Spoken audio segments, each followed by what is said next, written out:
Bjóst í Heiðmörk. Já. Það verður verið mjög, var það ekki bara kósí eða?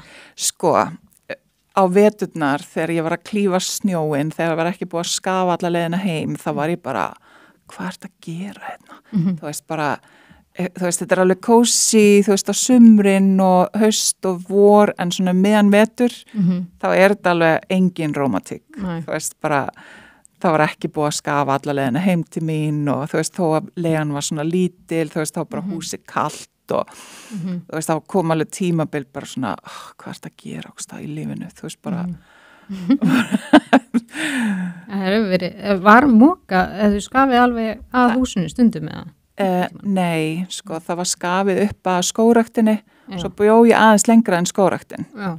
Þú veist, þannig að ég stundum að skilja bílinn minn eftir, þú veist, það sem skógræktin var og labba síðan, þú veist, bara kannski hnéháan snjó, þú veist, með póka, mat og þú veist, þannig að það var svona engin rómantík við þetta. Já, mér finnst það samt hljóma smá rómantíst.